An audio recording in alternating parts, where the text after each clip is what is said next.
Vertigo by Ian Green.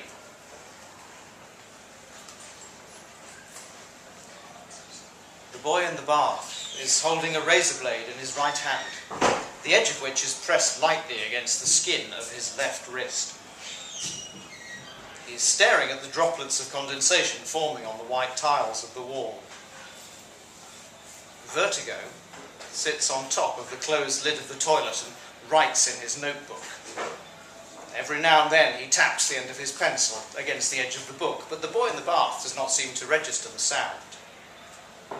The bathroom is not large, and with the boy and Vertigo and Dave the Crow in there, it feels full.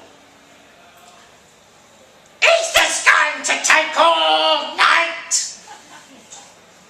Vertigo looks up from his book and sighs.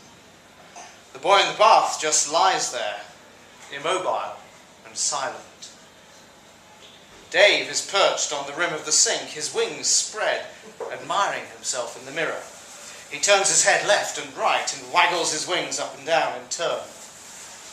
Vertigo taps the edge of his notebook with his pencil and glances at the boy in the bath. Tears are running down the boy's face. He turns back to Dave, who has folded his wings and is now looking back at Vertigo with a tilted head. Seriously, Vertigo, this boy has been stewing for ages. Handsome as I am, even I can't stand here in front of a mirror all bloody night. Give him a nudge, eh? When Dave talks, it is not like hearing a human voice. It is the sound of a crow calling out, caw, or quawk, or caw, if you prefer. The words are there, but beneath. A misshapen lump of sense under a carrion call. The beak opens and sound comes out, but the words are separate. They are implied.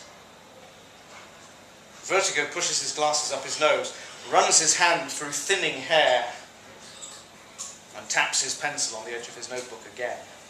He looks at the boy in the bath and sighs, and then leans forward to speak quietly into the boy's ear. It's just a little more, eh? And then it's over. He has a voice like new paper entering an envelope. The boy never looks at Vertigo, never looks at Dave, who has flapped and hopped his way onto the cistern and is now staring intently at a painting of a small boy in a sailboat on the bathroom wall. Vertigo looks away. His eyes lose focus. The boy closes his eyes and clenches his jaw, moves his hand quickly and swiftly, and the water in the bath turns to red. Vertigo sits back. Finally! Says Dave. In the bath, the boy is eventually still. Vertigo does not look at him. I wrote a haiku, Says Vertigo. Dave opens and shuts his beak 3 times in quick succession. This is the crow equivalent of a wince. He opens his beak again and lets out another quawk. I prefer the sonnets, to be honest. You were good at the sonnets. Vertigo winces.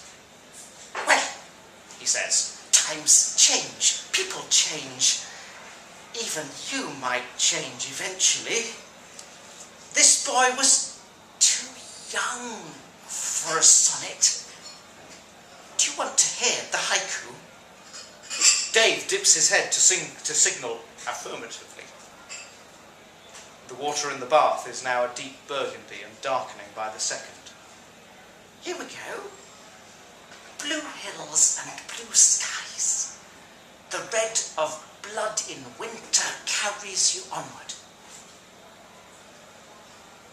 Dave opens his beak and closes it 3 times and hops to the edge of the bath.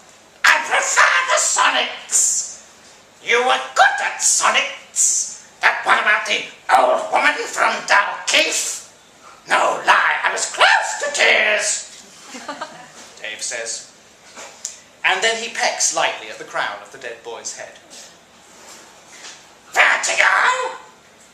Vertigo closes his notebook and puts it away in the pocket of his waistcoat, buttoned shut over a crumpled white shirt. Birds can't cry, He says, and Dave lets out 3 sharp exclamations.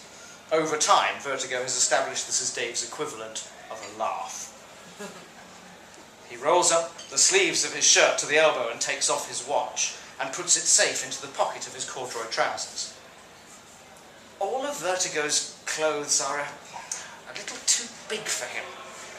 He has the look of someone recovering from a long illness. Dave flaps his wings but stays still. He pulls at his flight feathers with his beak. He is impatient.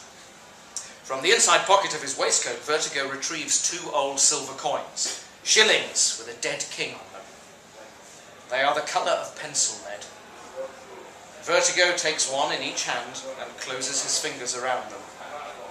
Dave the Crow quawks with no words and no meaning, just to break the silence. Vertigo stands by the bath and looks out of the small bathroom window.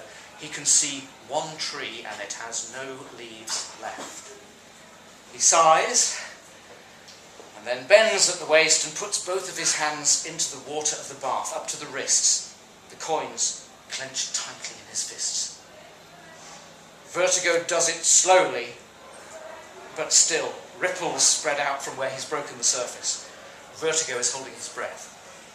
Dave is silent and still. After a few seconds, when the ripples have stopped with a smooth motion, he pulls his arms free of the red water.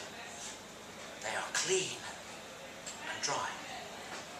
As he puts the 2 coins into his back pocket, the sunlight through the window catches and glints on pure gold.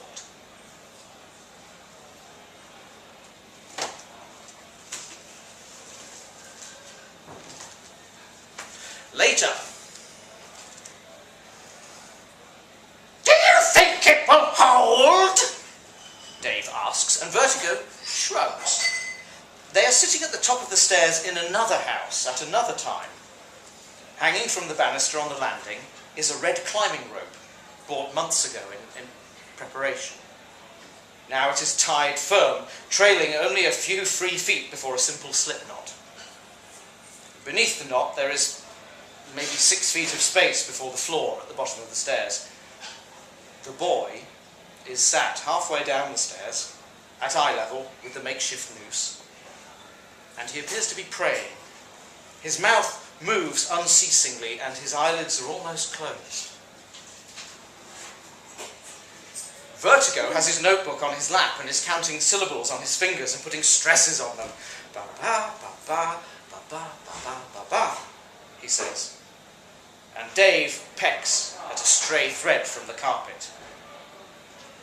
Vertigo sighs and fastens the elastic band around his pen and notebook cover and puts both into his waistcoat pocket. I can't do a sonnet, He says. And Dave looks at him incredulously, head tilted to one side. Why not? What's wrong? Dave asks. The thread on the stair has come loose now, and with it a corner of the carpet, and Dave is worrying at a nail that is protruding from the wood of the stair.